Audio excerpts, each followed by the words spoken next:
Aquí tenemos la buena costumbre de escuchar especialistas y de preguntarles su opinión sobre los temas que te interesan. Lo hacemos cada mañana desde las 7. Psicólogo, psicoanalista, docente de la UNAP, graduado de la Universidad de Salvador en Argentina, magíster en psicoanálisis por la Universidad de Kennedy en Argentina, nos va a ayudar a identificar y controlar un ataque de pánico. Estamos hablando de Marcelo Nilo. Marcelo, disculpa por haberte hecho esperar tanto rato, y vamos a hablar poquito, así que muy buenos días. Buenos días, gracias por la invitación nuevamente.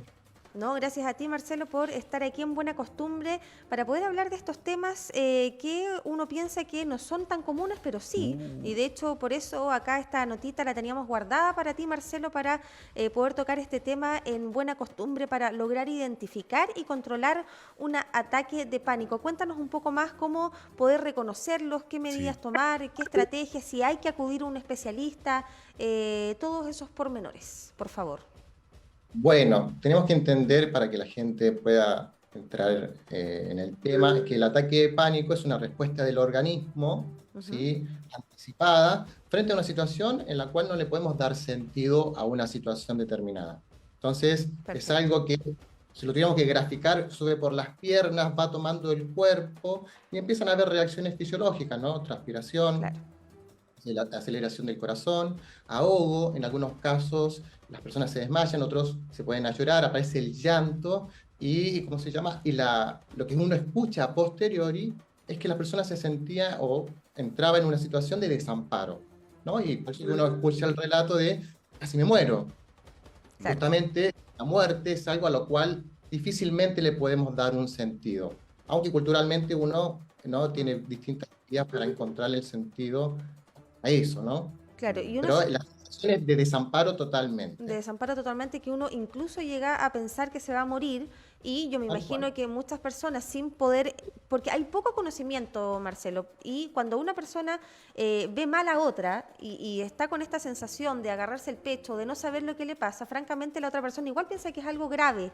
Se puede incluso acudir a un centro de emergencia o llamar a una ambulancia producto de esto. Por eso ahí, Marcelo, ¿cómo distinguir los límites para efectivamente identificar esto y ver si es algo tan grave como para mover a la persona rápidamente y acudirla a una urgencia, o es mejor esperar y controlar la situación en el mismo lugar? Qué interesante lo que vos decís, porque el pánico es algo que no es solo de la persona que padece el ataque de pánico. Perfecto. ¿No? Sí. No, el pánico todos lo hemos vivido de distintas maneras, ¿no? La noticia que ustedes estaban planteando antes tiene que ver un poco con eso, ¿no? Frente a lo que decía Soda Stereo en su tiempo, estamos en la ciudad de la furia, ¿no?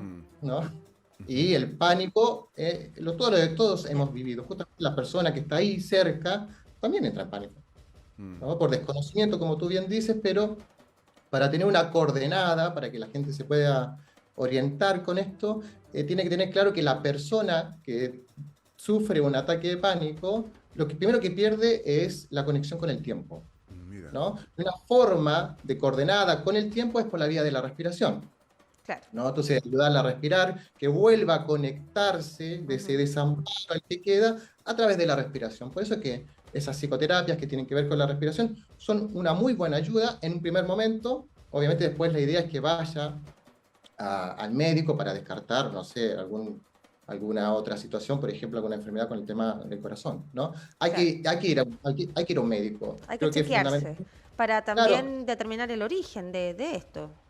Tal cual, para hacer un diagnóstico diferencial crucial, ¿no? Porque a veces no sabemos si tiene que ver con algo con el del corazón, ¿no? Puntualmente. Pero bueno, una vez que él va al médico, ¿qué le va a decir al médico? Bueno, no es nada físico, ¿no? Justamente nada, o sea, no hay sentido nuevamente, y la persona después usará recursos que en ese momento no tuvo para evitar esto. Justamente la evitación es una de las formas de que uno a veces detecta de que evita entrar nuevamente a vivir esa situación de pánico. Ahora, no es lo esperable que la persona use solamente esos recursos, y sí pida ayuda, por ejemplo, de terapia X, cualquiera, no me quiero centrar en alguna en particular, ¿no? La que la persona pueda acceder, ¿no? Marcelo, ¿y cuál es la diferencia con otras patologías porque se hace la diferencia entre un ataque de pánico, que puede ser algo, no como un diagnóstico, como sí lo puede ser el trastorno de ansiedad generalizada. Ahí, ¿cómo se hace la diferencia? Bueno, justamente hay en el DSM, ¿no? Ujú. En el manual de psiquiatría, hay un trastorno de pánico y está el ataque de pánico, que no es una enfermedad.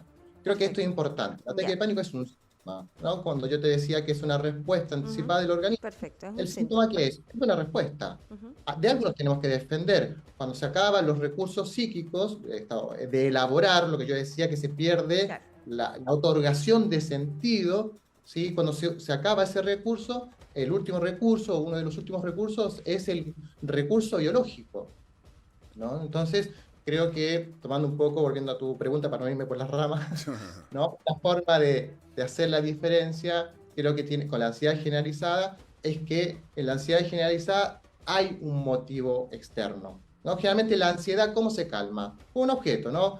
Ya sea el cigarro, ya sea hablando, hay un recurso que calma la ansiedad. En cambio, el ataque de pánico es el desamparo total. Claro. No hay un recurso, se pierde la conexión con el sentido. Si Sí. tuviera que pensar dos tipos de desamparo, el primer desamparo es cuando, por ejemplo, en las relaciones amorosas, algunas situaciones, algunas personas pierden el lazo con el otro, como que no le encuentran sentido. Oye, ¿por qué me dejó? ¿No? Ese es un primer desamparo, que a veces genera esto que tú mencionabas de Claro. Hay, la ansiedad generalizada. Pero hay otro desamparo que es frente a situaciones que vienen desde el propio cuerpo. Pongo un ejemplo para que la gente lo entienda. Situaciones que vamos acumulando durante nuestra vida, cosas que no decimos y nos guardamos. Todo eso va a una parte, no desaparece, no se va a otro planeta. Y en un momento determinado el cuerpo tiene que saber hacer algo con eso. Mira, Enojos que nos guardamos, ¿no? Hay frases coloquiales, me comí, ¿no? sí. Cierta situación, y me lo guardo, me lo guardo, me lo guardo, todo eso se torna después peligro para el individuo porque no sabe lidiar con eso. ¿Qué mostró la pandemia? Que es insoportable estar solo, ¿no? Incluso estando con otra persona. Hay algo del propio individuo que se torna intolerable.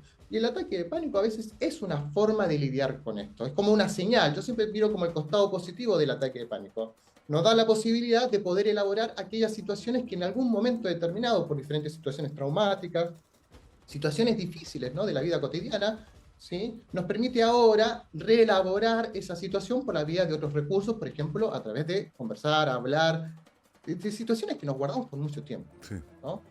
perfecto, Marcelo. Y bueno, la última pregunta, ¿cómo vinculas esto? Porque con otras, a veces cuesta identificar, porque situaciones, por ejemplo, de estrés, de exceso de carga laboral, alguna inseguridad, por ejemplo, de hablar ante el público, o ese tipo de situaciones también podrían gatillar un ataque de pánico. Entonces, finalmente, nadie está libre del ataque de pánico. Cualquier persona puede ocurrirle un ataque de pánico, y también por eso es importante tocar este tema, justamente como lo estamos haciendo ahora, para lograr identificar y evidentemente tratar de controlarlo.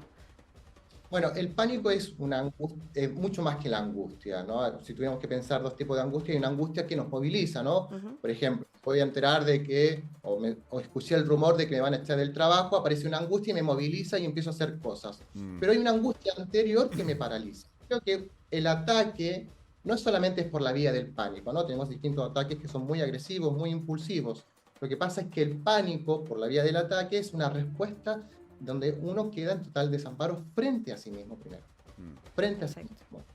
¿Sí? Yo creo que una coordenada para que la gente se ubique es justamente esto que relatan las personas que han vivido estos ataques de pánico, y es la pérdida de sentido, es que no lo pueden explicar. Y ese no explicar es el contacto con una muerte, entre comillas, digo muerte, frente a ese desamparo de no saber qué hacer con lo que me pasa. Uno entra en pánico. Otros lo resolverán por la vía agresiva, por ejemplo. Otros lo resolverán por la vía de, no sé, de sintomatizar con el cuerpo, como decías vos, esto del estrés, que la jaqueca, que me duele la espalda. Hay recursos para elaborarlo. Otros van a lidiar con eso, con quedarse evitando vivir esa situación, previniendo. Sí. Evitar, yo creo que es algo que muestra esto de el pánico como latente. Oye, muchas gracias, Marcelo Niro, por tu tiempo, por empezar el día con nosotros y por estos consejos, esta clarificación de cómo poder identificar un ataque de pánico, algo que es tan común en nuestra sociedad, en la ciudad de la furia, como dijiste tú. En la ciudad de la furia, Y siendo como buena decía Soa. costumbre en la ciudad de la furia. Oye, muchas gracias, Marcelo. Gracias, ¿ah? Marcelo, que estés muy bien. Buen día. Hasta pronto. Falta un minuto para las 8 de la mañana.